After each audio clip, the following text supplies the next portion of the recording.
The poor librarian thought he was just a homeless stranger. Please rate the story from 1 to 10. Tell us where you are watching from, and share if you have a similar experience. Subscribe for new stories every day. Let's begin.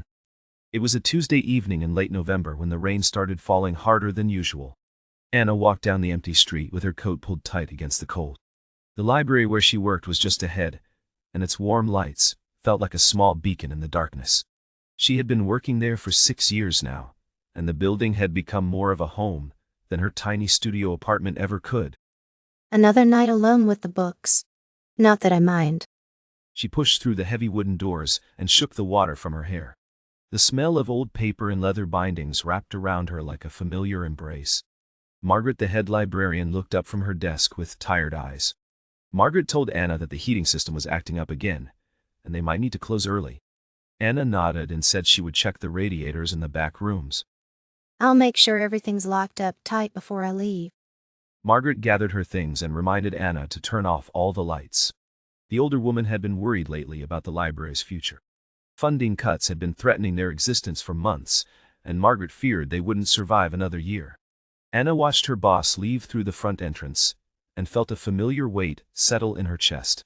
This place meant everything to her, but she knew that sentiment alone couldn't pay the bills. She walked through the rows of shelves, running her fingers along the spines of countless books. Some were leather-bound classics that had been donated decades ago. Why? Others were paperback novels with cracked spines and dog-eared pages that showed how much they'd been loved. Anna had read most of them during her breaks and slow afternoons when visitors were scarce. Tonight there were only 3 people left in the building, and they would probably leave within the hour. Might as well start closing up early. She began her routine of checking each section and making sure no one had left personal items behind. In the history section, she found a forgotten umbrella. Near the fiction shelves, there was a coffee cup someone had abandoned despite the no-drinks policy. Anna picked up both items and carried them to the lost and found box behind the circulation desk. That was when she heard an unusual sound coming from the basement level. The basement housed the library's oldest archives and the mechanical room where the heating system lived. Very few people went down there anymore because the stairs were steep and the lighting was poor. Anna hesitated at the top of the stairwell, listening carefully. It sounded like someone might be moving around down below. Maybe one of the patrons had wandered down there by mistake. Hello. Anna, is someone down there? No response came back to her. Anna flipped the light switch, but only 2 of the 4 bulbs worked, and they cast long shadows across the concrete steps. She descended carefully, holding onto the metal railing.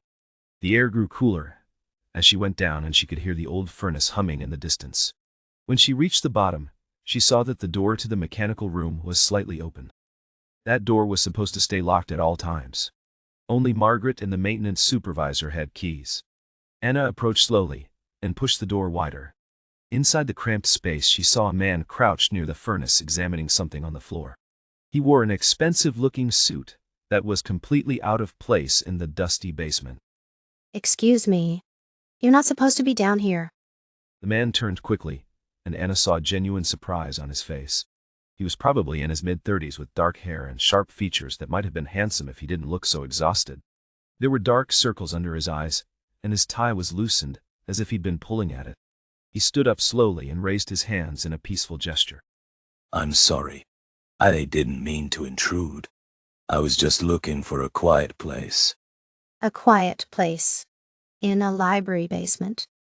I know it sounds strange. I've been having a difficult few weeks. I saw the library and thought I could find some peace here. Anna studied him carefully, trying to decide if she should call someone. But there was something in his expression that made her pause.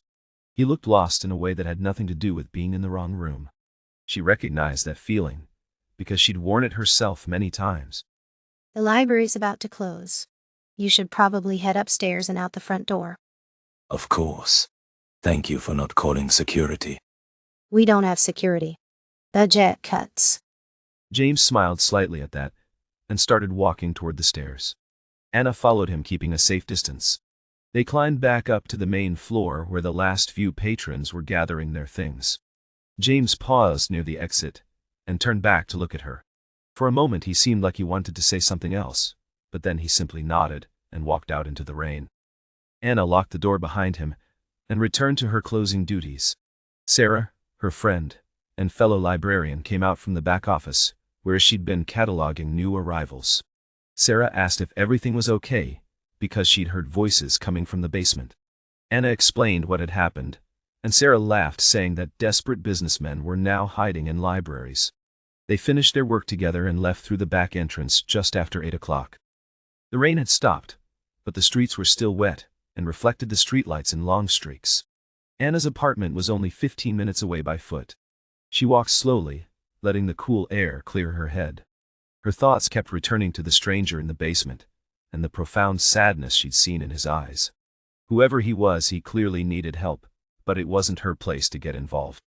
People come to libraries for all kinds of reasons. Most of them aren't my business. She climbed the 3 flights of stairs to her studio and unlocked the door. Inside, everything was exactly as she'd left it that morning. A small bed against one wall, a tiny kitchenette, and a desk covered with library books she'd borrowed. The walls were bare except for a calendar from 2 years ago that she'd never bothered to replace. It wasn't much, but it was affordable, and that was what mattered most. Anna heated up leftover soup for dinner and ate it while reading at her desk. The book was a mystery novel about a detective solving crimes in Victorian London. She'd read it twice before, but the familiar story was comforting. Outside her window, the city continued its endless noise, but she barely noticed anymore. This had been her life for years, and she'd accepted it as simply the way things were.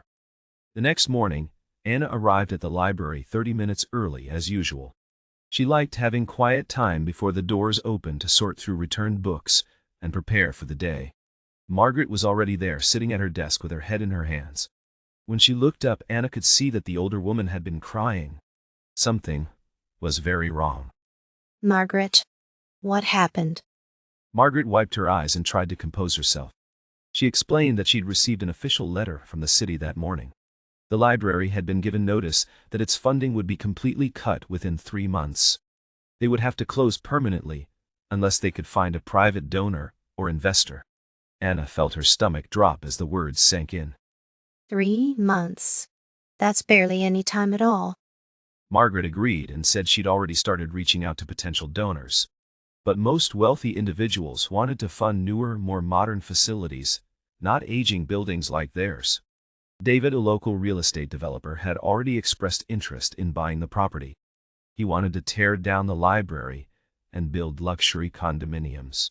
Margaret said she would fight the closure, but her voice lacked conviction. Anna spent the rest of that day in a daze. She went through her normal routines of helping patrons and shelving books, but her mind was elsewhere. Sarah noticed and asked what was wrong. When Anna told her about the funding cut, Sarah's face went pale. They both knew what this meant for their jobs and for the community that relied on this place. 2 weeks passed with no good news. Margaret held meetings with city officials and sent letters to every charitable foundation she could find. David, the developer, kept calling, and each time his offers became more aggressive. He told Margaret that sentiment couldn't save a failing institution. He said the building was wasting valuable real estate in a growing neighborhood. Anna tried to stay positive, but it was getting harder each day. She started looking for other jobs, but library positions were scarce, and most paid even less than what she earned now. The stress was affecting her sleep, and she often lay awake at night, thinking about what would happen. This library wasn't just her workplace, it was the only stable thing in her life. Losing it felt like losing a part of herself.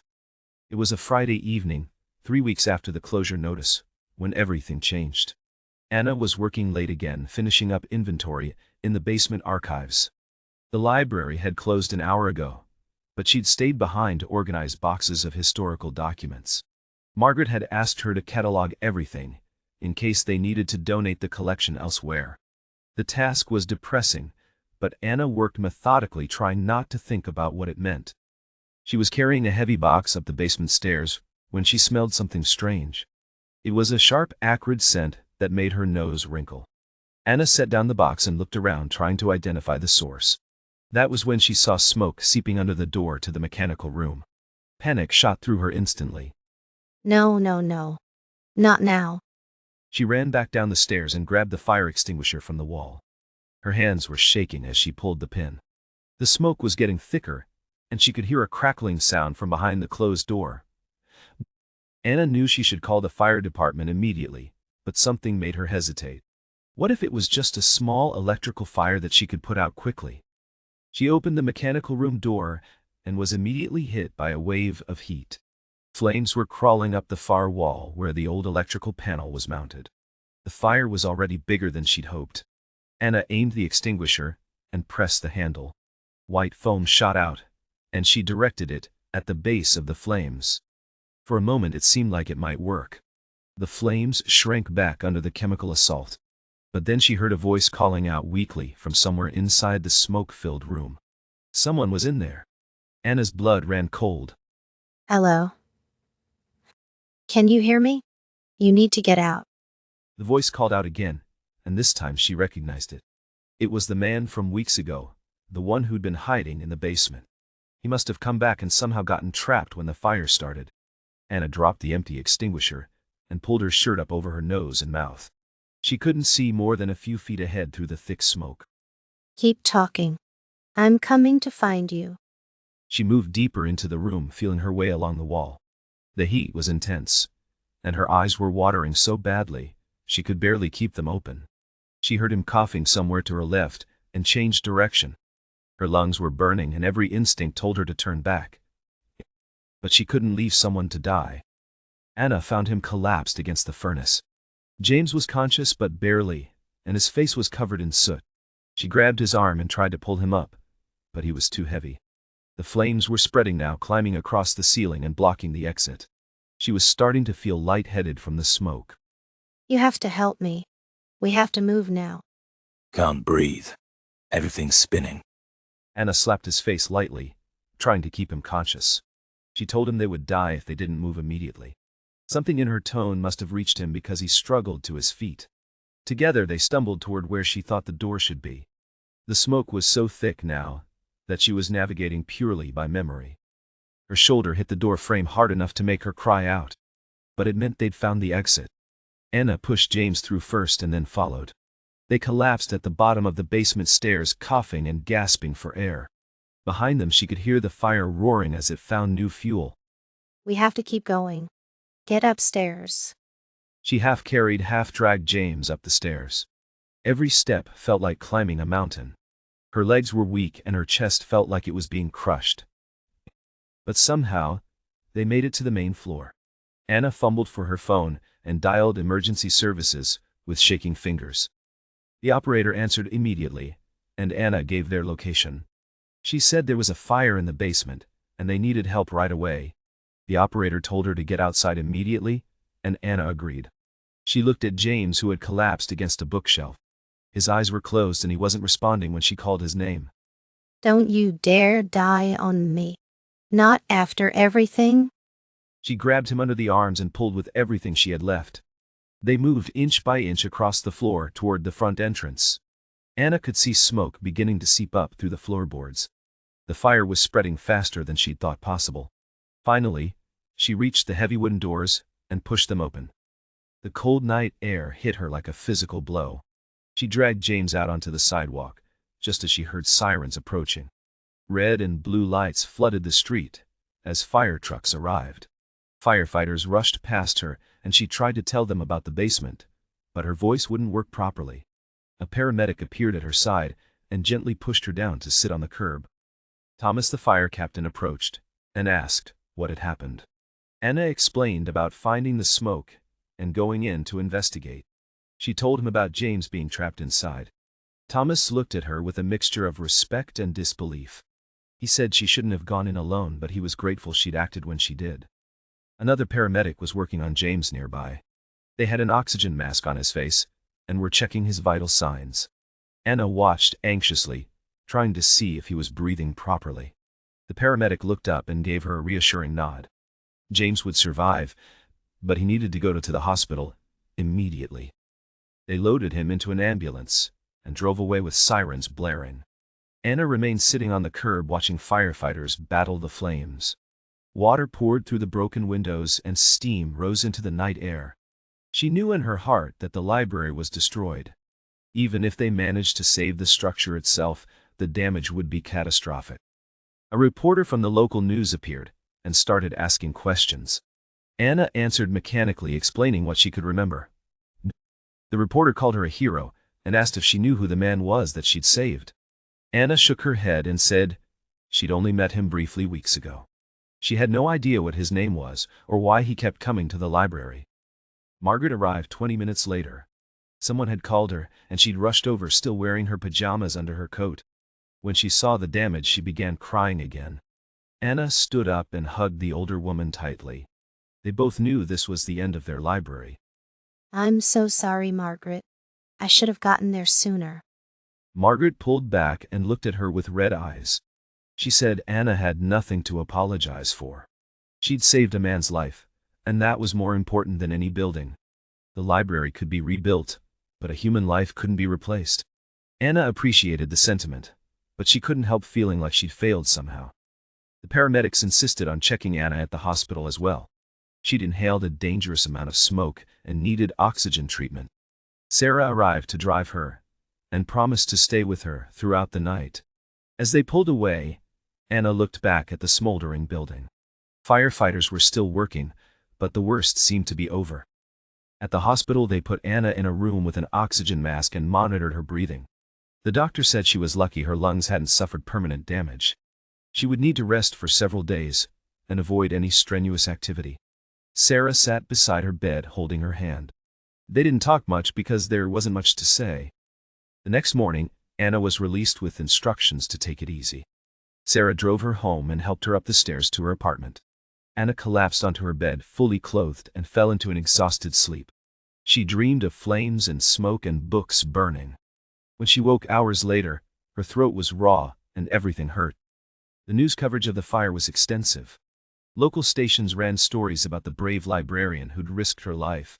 Anna's phone kept ringing with calls from journalists wanting interviews. Dines ein Wayne, interviews. She ignored most of them because talking made her throat hurt. Margaret called to check on her and to share some devastating news. David, the real estate developer, had already made a formal offer to buy the property. The city was seriously considering selling because rebuilding would cost millions they didn't have. Margaret had tried to argue for preservation, but the officials seemed resigned. Within a week, the decision would likely be final. Anna listened to all this feeling numb. So that's it then. We just give up. Margaret's voice cracked as she said she didn't know what else to do. They'd exhausted every option and run out of time.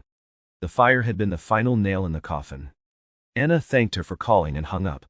She sat in her dark apartment, staring at nothing. Days blended together in a haze of rest and frustration. Anna's physical injuries healed slowly, but her spirit felt broken. She kept thinking about James and wondering if he was okay. The hospital wouldn't give her any information because she wasn't family. She'd saved his life, but she didn't even know his last name. 2 weeks after the fire, Anna returned to the library to collect her personal belongings. The building was cordoned off with yellow tape, but Margaret had gotten permission for them to enter briefly. The damage was worse than Anna had imagined. The entire basement was destroyed, and the main floor was heavily damaged by water and smoke. Books that had survived for decades were now ruined. It's all gone. Everything we worked for. Sarah walked beside her through the wreckage. They gathered what little could be salvaged into boxes. Anna found her favorite coffee mug, cracked but intact. She wrapped it carefully in newspaper and added it to her box. It wasn't much, but it was something to remember this place by. That evening, Margaret called a final staff meeting at a nearby coffee shop. She officially announced that the city had accepted David's offer. The library property would be sold and demolished within 2 months. Everyone would receive severance packages, but they needed to start looking for new employment immediately. The room fell silent as the reality sank in. Anna felt tears running down her face, but she made no move to wipe them away. 6 years of her life had been spent in that building. She'd helped thousands of people find books and information. She'd built relationships with regular patrons who came in just to chat. All of that was ending, and there was nothing she could do to stop it. The meeting ended, and people slowly dispersed into the night. Anna walked home alone, taking a longer route that passed by the library. She stood across the street, staring at the damaged building. In the darkness, it looked like a wounded animal waiting to die. She whispered a quiet goodbye and turned away. I tried my best. I really did. Over the next few weeks, Anna applied to dozens of jobs. She got a few interviews, but nothing led anywhere promising. Most places wanted someone younger with more technology skills. Her library science degree felt increasingly worthless. She started picking up shifts at a bookstore just to pay rent. The media attention from the fire faded quickly as new stories took its place. Anna became just another person struggling to make ends meet in an expensive city. She tried not to think about the library, or the fire, or the mysterious man she'd saved. But late at night, when she couldn't sleep, those memories always found her. She wondered if saving one life was worth losing everything else. Margaret called occasionally to check in and share news about former colleagues. Sarah had found a job at a university library. Others had moved away or changed careers entirely. Margaret herself was considering early retirement. The community that had formed around their little library was scattering to the winds. It was exactly 1 month after the fire when Anna received an unexpected letter. It came in a thick, cream-colored envelope with no return address. Inside was an invitation to a meeting at a downtown office building. The note was typed on expensive paper and simply requested her presence. It gave a date and time but no explanation of what the meeting was about. This is strange. Who would want to meet with me? She almost threw it away, thinking it might be some kind of scam. But something made her keep it. The next day she mentioned it to Sarah, who suggested she should go. Maybe it was a job opportunity, or someone wanting to interview her about the fire. Anna remained skeptical, but decided she had nothing to lose. On the appointed day she dressed in her best outfit, which wasn't saying much. She took the bus downtown and found the address on the invitation. It was a gleaming glass tower in the financial district. The lobby was filled with well-dressed people moving with purpose. Anna felt completely out of place. She approached the security desk and showed the invitation. The guard made a phone call and then directed her to the 42nd floor. Anna rode the elevator up, feeling increasingly anxious. When the doors opened, she found herself in a reception area with modern furniture and abstract art. A young woman greeted her warmly and asked her to wait. Anna sat on an uncomfortable designer chair and tried not to fidget. Minutes passed slowly, and she started to regret coming. This was obviously a mistake, and she should just leave. But before she could stand up, a door opened, and someone stepped out. It was Rachel, a woman in her 30s, wearing a perfectly tailored suit. Rachel introduced herself as an executive assistant and thanked Anna for coming. She led Anna down a hallway past offices with glass wall. People were working at standing desks with multiple monitors. Everything was sleek and expensive, and completely foreign to Anna's experience. They stopped at a large corner office with floor-to-ceiling windows. Rachel knocked once, and then opened the door. Inside was a spacious room, with a view of the entire city. A man stood with his back to them, looking out at the skyline. Rachel announced Anna's arrival, and quietly left. The man turned around, and Anna felt her breath catch. It was James. But he looked completely different from the smoke-stained, desperate person she'd pulled from the fire. He wore an expensive suit, and his hair was neatly styled. There was no trace of the exhaustion she'd seen in his eyes before. He looked like he belonged in this office, like he owned the entire building. Anna, thank you for coming. I wasn't sure you would. You? What is this? Who are you? James walked toward her slowly, as if approaching a frightened animal. Anna took a step back, instinctively still trying to process what she was seeing. The last time she'd seen him, he'd been unconscious and covered in soot. Now he looked like someone from a different world entirely. She felt anger rising in her chest alongside confusion.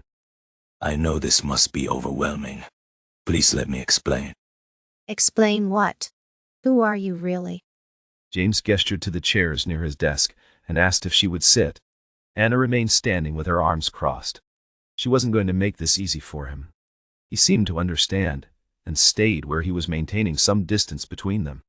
His expression was earnest, but she didn't trust it. My full name is James Chen. I'm the founder and CEO of Zenith Technologies. We develop software and cloud computing solutions. Zenith Technologies. That's one of the biggest tech companies in the country. Yes, it is. Anna felt like the floor had dropped out from under her. She'd saved a billionaire from a fire, and had no idea. He'd let her think he was just some desperate businessman having a bad day. She thought about all the nights she'd worried about him, wondering if he was okay. Meanwhile, he'd been living in luxury the entire time. So you were just slumming it in the library, pretending to be someone you're not. James's face tightened and he looked away.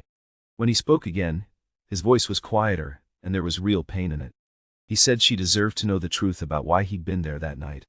3 months before the fire, his wife had died suddenly from a brain aneurysm. They'd been married for 8 years, and she'd been the center of his world. Rachel was a librarian before she met me. She loved books more than anything. When she died, I couldn't handle being in our house surrounded by her things. He explained that he'd started wandering at night, looking for places that reminded him of her. The library had been Rachel's favorite place in the city. She'd volunteered there on weekends even after they'd gotten wealthy. James went there hoping to feel close to her somehow. That night he'd gone down to the basement because he couldn't face going home. You named your company after her. Zenith was her middle name. She always said it meant being at your highest point. I wanted to honor that. Anna felt her anger wavering, but she pushed it back down. She didn't want to feel sympathy for him right now. He'd still lied to her by omission. He'd let her struggle and worry while he had unlimited resources.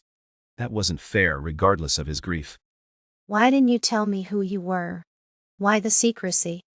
Because when you found me in that basement, you treated me like a person. Not like a CEO or a billionaire or someone who could be useful to you. You showed me genuine kindness without wanting anything in return. He said that most people in his life wanted something from him. Investors wanted money, business partners wanted deals, employees wanted promotions. Even his friends had changed after Zenith became successful. Anna had simply been human to him, and that had meant everything. It was the first real connection he'd felt since losing Rachel. And then, I saved your life. Yes, you risked everything for a stranger.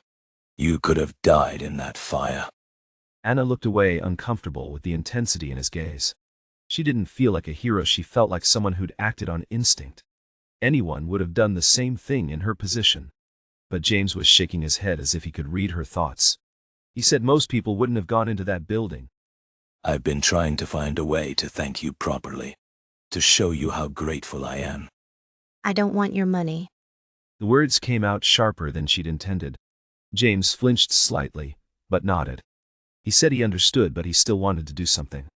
That was when he told her about his plan for the library. Anna listened with growing disbelief as he explained. James had learned about the library's closure and David's planned demolition. He'd researched the property's history and discovered how important it was to the community.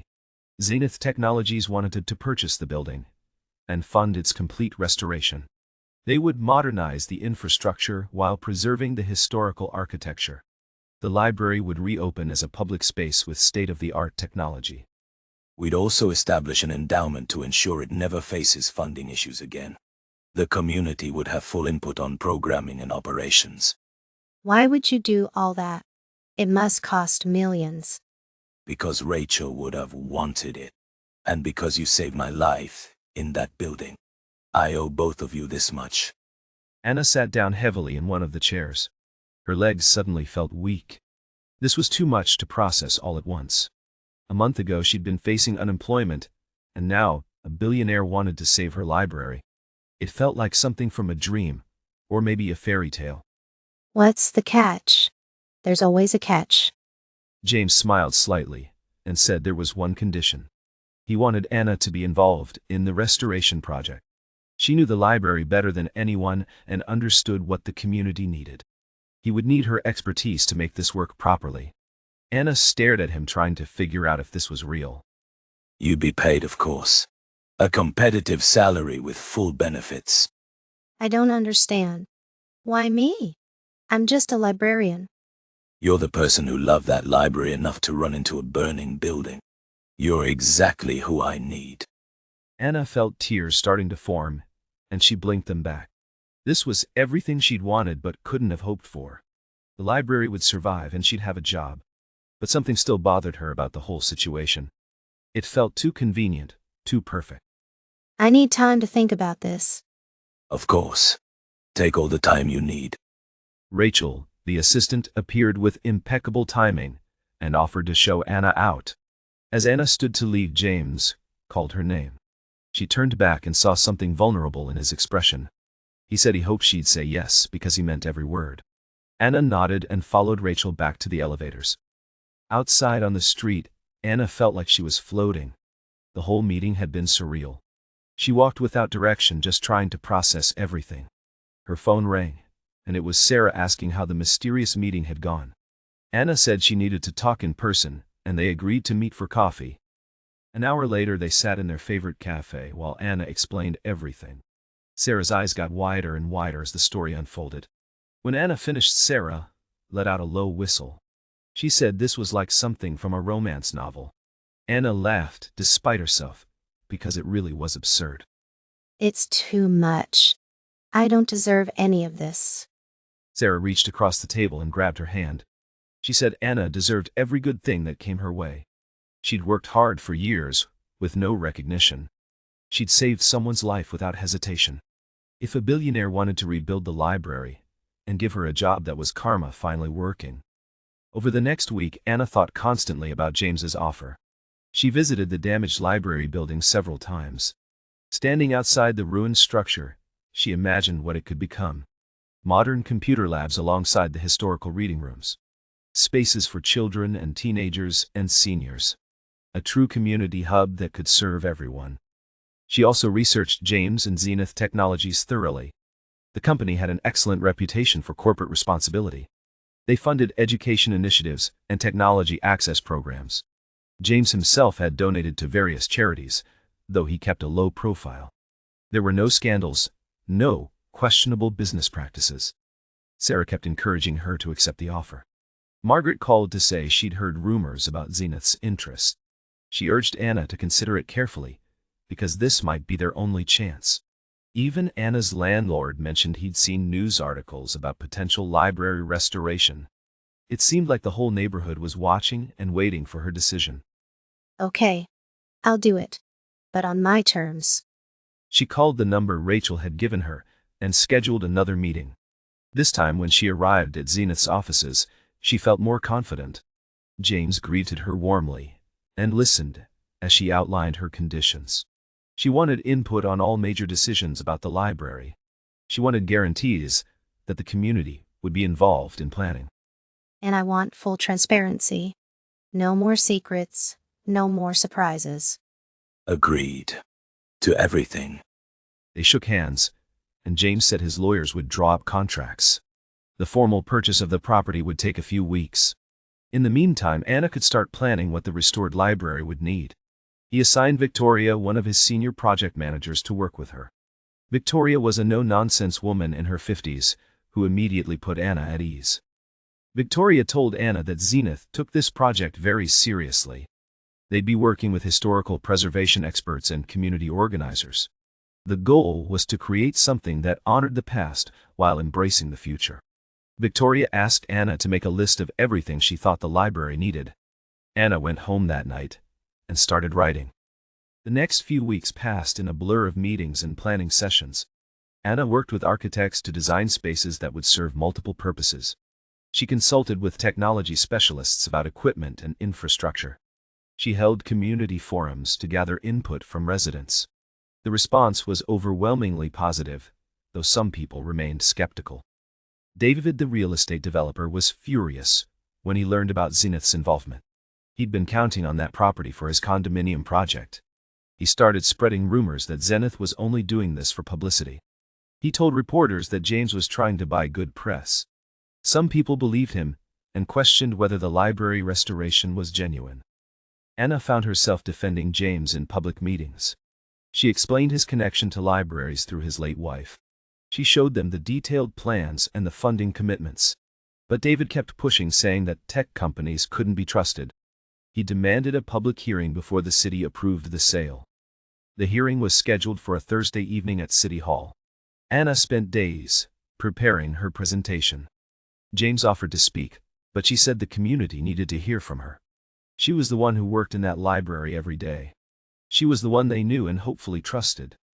The hearing room was packed with residents, business owners, and media. David sat in the front row with his lawyers looking confident. James came but sat in the back trying not to draw attention. Anna saw Margaret and Sarah in the audience giving her encouraging smiles. The city council members filed in and called the meeting to order. David spoke first, presenting his condominium proposal. He talked about property values and tax revenue, and economic development. His presentation was slick and professional with glossy renderings. He made it sound like his luxury condos would solve all the neighborhood's problems. When he finished, several council members nodded approvingly. Then, it was Anna's turn. She walked to the podium with shaking hands. Her presentation was simple, just photographs and handwritten notes. She talked about what the library had meant to the community for decades. She shared stories of children learning to read and seniors finding companionship. This library has been a refuge for people who had nowhere else to go. It's been a place where everyone was welcome regardless of their circumstances. We can't let that disappear for luxury housing that most of us couldn't afford. She explained Zenith's restoration plans and the endowment that would ensure sustainability. She talked about James's personal connection through his late wife. She showed letters of support from community members and local organizations. Her voice gained strength as she spoke, and she could see people leaning forward to listen. When she finished, there was a moment of silence and then loud applause. David stood up and interrupted, saying this was all very touching. But he questioned whether a tech billionaire really cared about this neighborhood. He suggested James would lose interest once the publicity died down. He asked what would happen to the library then. Anna felt anger flash through her. James Chen has committed to a permanent endowment. His company has a track record of following through on community investments. You're just upset because you won't get to tear down a historic building for profit. The room erupted in applause and some cheers. David's face turned red, and he started to respond. But then James stood up and asked if he could address the council. The chairwoman looked surprised, but nodded. James made his way to the front of the room. My name is James Chen. I know some of you are skeptical of my motives. I understand that because I would be too. He spoke quietly, but everyone strained to hear him. He talked about his wife Rachel and how libraries had shaped her life. He explained how Anna had saved him both literally and figuratively. He said this project wasn't about publicity or tax breaks. It was about honoring two people who believed libraries mattered. I can't bring Rachel back, but I can make sure her love of libraries lives on. And I can thank Anna for giving me a reason to keep living. His voice cracked slightly on the last words. The room had gone completely silent. Even David seemed at a loss for what to say. One of the council members asked James if he would commit to never selling the property. James agreed without hesitation. Another council member asked about community oversight. James said they would establish a board with local residents and library staff. Zenith would fund operations, but the community would guide programming. Anna would serve as director with full authority over daily operations. The council members exchanged glances. They called for a 15-minute recess to deliberate. Anna went outside to get some air, her heart pounding.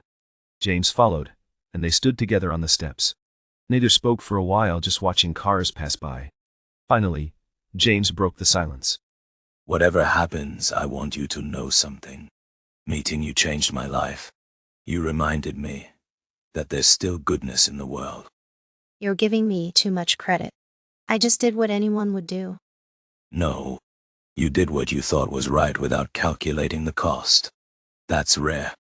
Anna looked at him and saw past the expensive suit and corporate title. She saw the grieving widower who'd lost his way.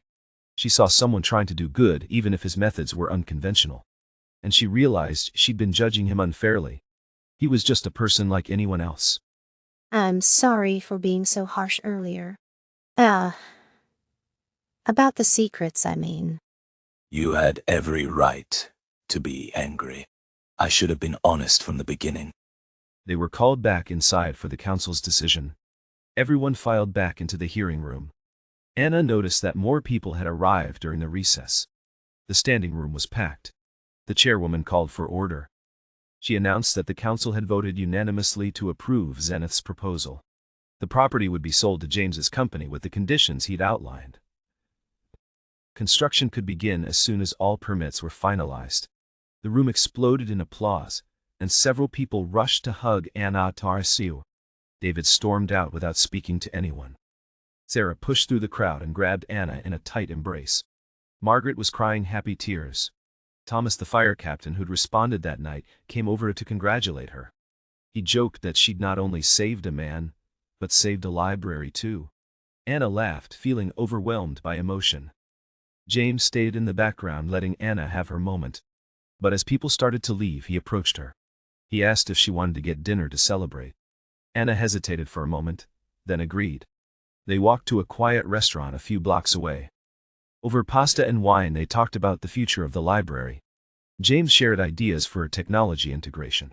Anna explained what kinds of programs the community needed most. They discovered they both loved mystery novels and terrible action movies. The conversation flowed easily, and Anna found herself laughing genuinely for the first time in weeks. Can I ask you something personal?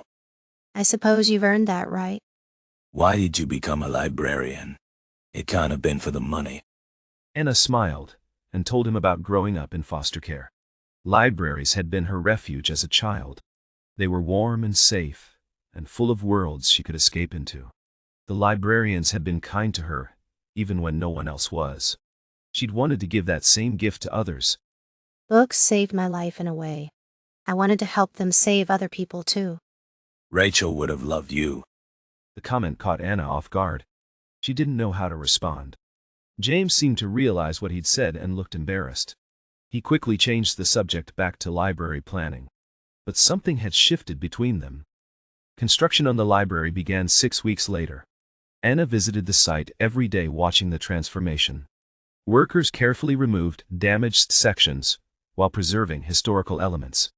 New walls went up, modern systems were installed. What had been a ruin was slowly becoming something beautiful. She worked closely with Victoria, the project manager. Victoria had 30 years of experience and didn't tolerate nonsense. Anna appreciated her directness. Whenever contractors tried to cut corners, Victoria shut them down.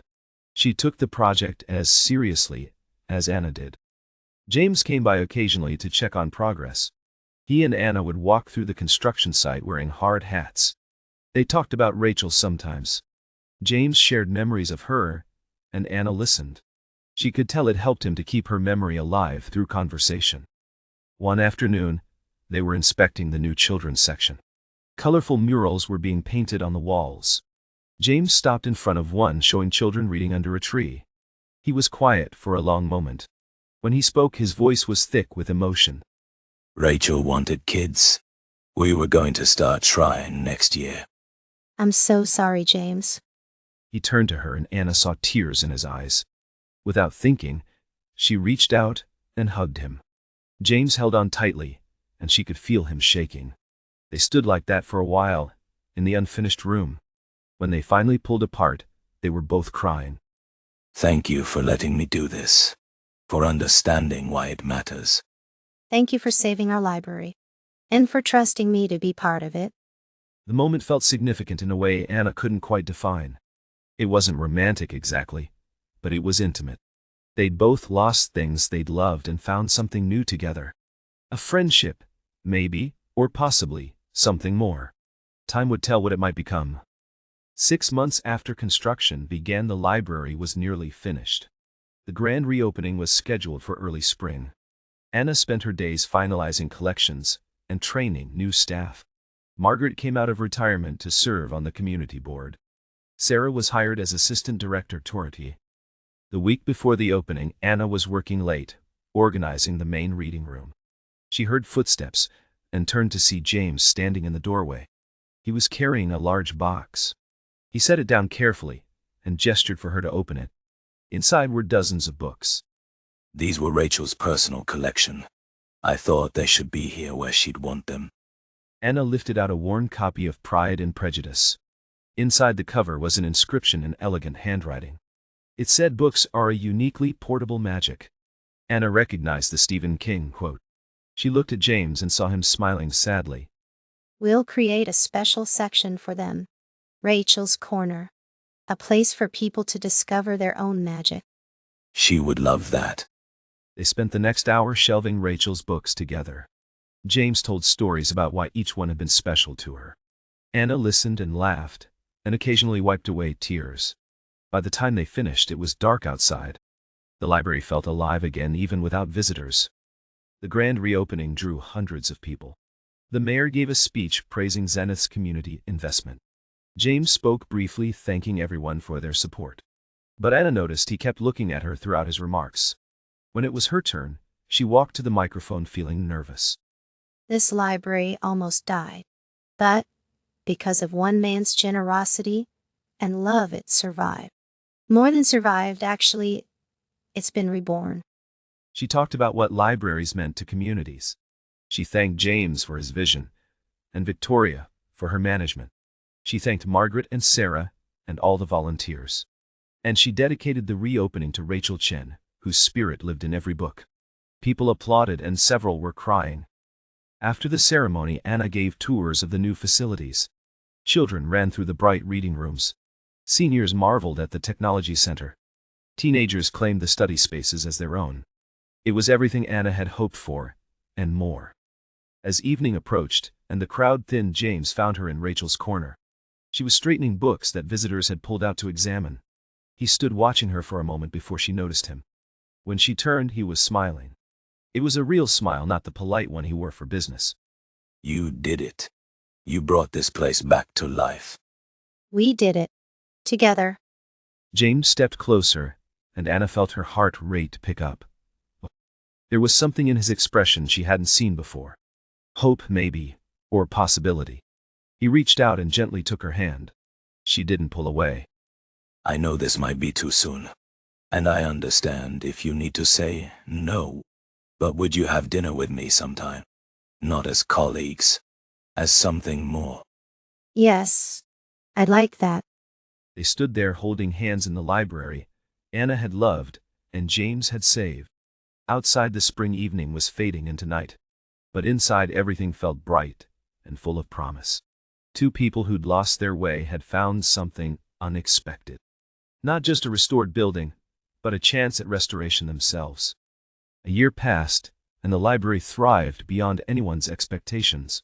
Circulation numbers hit record highs. Programs filled up weeks in advance. The endowment grew larger as other donors contributed. Anna had built something truly special. She and James had grown closer during that year. Their relationship developed slowly as they both healed from past wounds. They took long walks and talked for hours. They introduced each other to their favorite books and movies. They learned to trust again. On the anniversary of the library's reopening, they held a celebration. The building was packed with community members and supporters. During the event, James asked if he could make an announcement. Anna thought he wanted to discuss a new donation. But instead he got down on one knee. Anna, you saved my life, in more ways than one. You gave me a reason to keep going when I wanted to give up. Will you marry me? The room went completely silent, waiting for her answer. Anna looked at James and saw the man behind the fortune. She saw someone who'd turned grief into something beautiful. She saw her future, and it looked bright. She said yes. The wedding took place 6 months later in the library's main reading room. It was small and intimate, with only close friends and family. Margaret officiated, and Sarah was the maid of honor. Victoria caught the bouquet and looked genuinely pleased. After the ceremony, they had a reception in Rachel's corner. James made a toast, thanking everyone for their support. But he saved his longest thanks for Anna. He said she'd taught him that love could come when you least expected it. She'd shown him that life after loss was possible. She'd given him a second chance at happiness. You gave me a second chance, too. At having a home and a purpose. At believing in good things. They danced their first dance surrounded by books. The library was warm and full of light. Through the windows they could see the city they both loved. It was perfect, not because everything had been easy, but because they found each other in the ruins and rebuilt together. Years passed, and Anna and James built a life centered around giving back. The library expanded twice to meet growing demand. They established similar programs in other cities. The Zenith Foundation funded literacy initiatives worldwide. Rachel's legacy lived on in countless ways. Anna never forgot that night in the basement when she'd made a choice. She could have run. She could have called for help. Instead, she'd gone in after a stranger. That choice had changed everything. It had saved a life, and in doing so, had saved her own. Sometimes she would stand in the library after closing. She'd walk through the quiet rooms and remember how it used to be. The old damaged building where she'd worked for so little. The place that had almost been demolished. Now it was vibrant, and alive, and full of possibility. James would find her during these moments. He'd put his arm around her, and they'd stand together. They never needed to say much. They both understood what this place represented: hope and healing, and the power of choosing to care. The library became a model for community restoration projects. Other cities visited to study their approach. Anna gave talks about sustainable library funding. James spoke about corporate responsibility. Together they proved that business and community service could work hand in hand. On quiet evenings, they would read together in Rachel's corner. Anna would notice James smiling at something in his book, or he'd look over and catch her wiping away tears at a moving passage. They'd exchange glances that said everything without words. They were home. The fire that had nearly destroyed everything had actually created something new. From the ashes of loss had come unexpected beauty. Two broken people had found wholeness together. A dying library had been reborn. And a community had been reminded that sometimes the best things come from the worst moments. Anna sometimes thought about the randomness of it all. What if she hadn't worked late that night? What if she'd called the fire department instead of investigating? What if James had been somewhere else? But she'd learned not to dwell on what-ifs. Life was full of chance encounters and split-second decisions. The important thing was being brave enough to act when it mattered. Being willing to risk for something or someone you believed in. Choosing love over fear. Choosing hope over despair. The library they'd built together stood as proof of those choices. Every day people walked through its doors seeking knowledge or comfort or community. Children discovered new worlds in picture books. Teenagers found refuge from difficult homes. Seniors connected with each other and with younger generations. And in Rachel's corner, her books continued to work their magic. People would pull them from the shelves and lose themselves in stories. They'd find the inscription about portable magic and smile. They'd understand that books could transport you anywhere. That reading could save you when everything else failed. 10 years after the fire, Anna and James stood in the library with their daughter. Emma was 8 years old and loved books as much as her parents did. She spent hours in the children's section reading and dreaming. Watching her, Anna felt overwhelming gratitude for how life had unfolded. From tragedy had come this beautiful family. Emma asked why the special corner was called Rachel's Place. Anna knelt down and told her about a woman who loved libraries. A woman who believed books could change lives. A woman who would have loved Emma very much. Emma listened carefully and then hugged her mother tight. As they walked home that evening, Anna looked back at the library. Its lights glowed warmly against the darkening sky. She thought about the journey that had brought her here. From foster child to struggling librarian to director of a thriving community hub. From loneliness to love to family. Do you ever think about that night? The fire. All the time. Me, too. I'm glad I went in after you. I'm glad you did too. Best decision either of us ever made. Emma ran ahead of them, laughing and chasing fallen leaves. James took Anna's hand, and they walked slowly, enjoying the peaceful evening. Somewhere in the distance, a siren wailed. But here in this moment, everything was calm. They had built something that would outlast them. The library would stand for generations. Children not yet born would learn to read within its walls. People facing hardships would find solace there. Communities would gather and grow stronger. All because one person chose to run toward danger instead of away from it. Anna had learned that heroism wasn't about being fearless. It was about being terrified and acting anyway. It was about caring enough to risk everything. It was about believing that one person could make a difference. And she had made a difference. The library proved that every single day, in every book, checked out every program, attended every life touched. Her decision to save James had rippled outward in ways she never could have imagined. She'd given him a second chance at life. And he'd given her a second chance at happiness. Together, they'd created something neither could have built alone. A testament to resilience and generosity. A space where everyone was welcome and valued. A beacon of hope in an often difficult world. A place called home.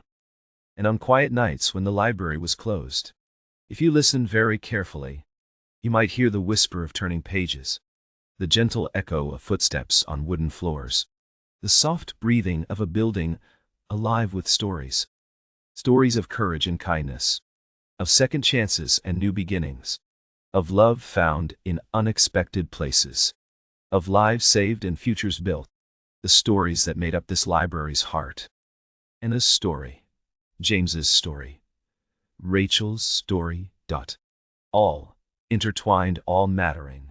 Proof that sometimes the smallest acts of bravery can change absolutely everything.